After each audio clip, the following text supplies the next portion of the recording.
Cell कैसे work करता है ये सारा सेल आपको धीरे धीरे मैं समझाऊंगा, ठीक है। ये कौन सा सेल है?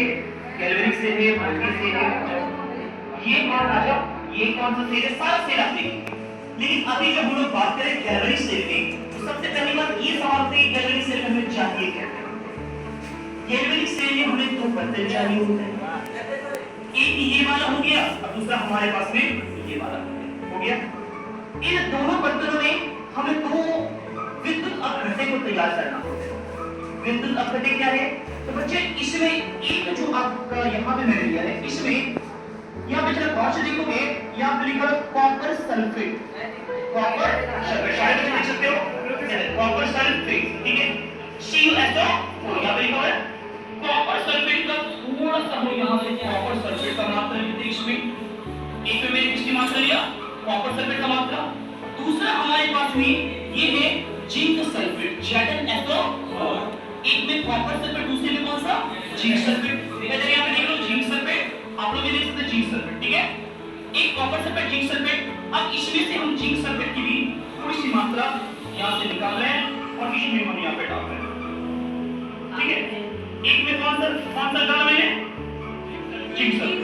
जिंक सल्फेट का अगर कलर देखोगे ये आपका नमक के क्रिस्टल की तरह यहाँ पे दिखाई दे रहा है, और कॉपर सल्फेट का ये आपको ब्लू कलर दिखाई दे रहा है। मेरे दिखाई दोनों के दोनों चीजें।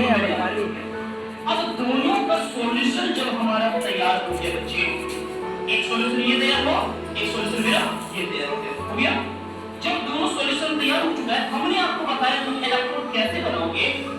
कॉपर सल्फेट के विलयन में कॉपर की रॉड क्या है? कॉपर सल्फेट के विलयन में कॉपर की रॉड और जिंक सल्फेट के विलयन में किसकी रॉड? जिंक की रॉड। कंप्लीट। इन दोनों को हमने यहाँ पे डाल दिया। जब ये चीज को डाल दिया तो क्या मेरा सेल तैयार हो गया है? इसे यदि मैं वोल्टमीटर से जोड़ूंगा तो क्या ये हमें वोल्टेज दे देगा? नहीं, ये तभी का अभी अगर आप जोड़ के देखना चाहते हो, यहाँ पे ये है हमारे पास में एक टर्मिनल पॉजिटिव में, दूसरा किस पे? नेगेटिव में जोड़े। यहाँ पे देखो कोई चेंजिंग आया क्या? कोई चेंजिंग आया? यहाँ पे आप देख सकते हैं कोई भी चेंजिंग नहीं आया। जीरो पे था, जीरो पे है, ठीक। लेकिन इन दोनों को कनेक्ट करने करेगा, इन दोनों अर्ध सेलों को पूरा करने का काम करता है लवण सेतु। कौन काम करता है? लवण सेतु। फिलहाल लवण सेतु के बारे में बात करें तो समझो, लवण सेतु यहाँ पे हमारा था जिसमें जेनेटिक रहेगा, आधा रहेगा KCl, KN3 और NH4Cl, यानी अमोनियम क्लोराइड वगैरह रहेगा। लेकिन फिलहाल हमारे पास में ये नहीं था, हम पहले बार को जुगाड़ हुआ है, थोड़ा सा नहीं भी कुछ रहा तो जुगाड़ कर लेते हैं। इसमें जुगाड़ क्या कर लिए? पानी लिए और उसमें कुछ मात्रा में किसको डाल दिए? नमक को डाल दिए। पानी लिए तो उसमें कुछ मात्रा में क्या डाल दिए? नमक, ठीक। अब जब लवण सेतु तैयार करना था, हमारे पास इसके लिए चाहिए होगा U आकार की नली। हमका नहीं मिला था U आकार की नली, तो इसमें लेकर के आप थोड़ा सा इसको हम क्या कर दिए? मिक्स कर दिए। अब देखो हमारे पास में ये लवण सेतु तैयार हो चुका है।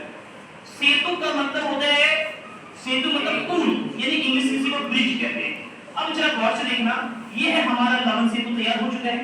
अभी देखा जाए यहाँ पे वोल्टेज कुछ नहीं दिया था, लेकिन जब मैं इन दोनों को यहाँ से कनेक्ट कर दूं, याद समझना, अब यहाँ पे इन दोनों को मैंने क्या कर दिया?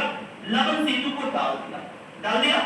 अब अगर ये बच्चे यहाँ पे बात करें हम इसको, एक आपका कॉपर सल्फेट को यहाँ पे एक ध्रुव से जोड़ा मैंने, ठीक। अभी देखो जीरो पे है और इसको मैंने यहाँ से इस पे जोड़ा। बोलिए कि अभी कुछ आ रहा है, दिख रहा है क्या?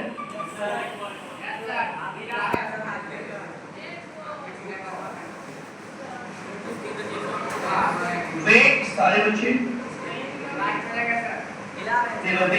हम नहीं लगा अंदर में नहीं मिला पाएंगे ना। इधर आओ। देखो एक वोल्ट के पास में पहुंच गया है, ये आपको कितना पड़ गया? एक वोल्ट के पास में यहाँ पे पहुंच चुका है।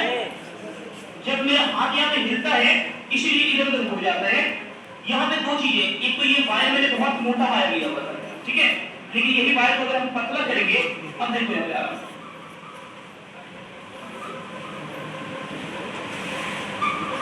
तुम लोग को दिख रहा है ये बच्चों को वहां पे देखा,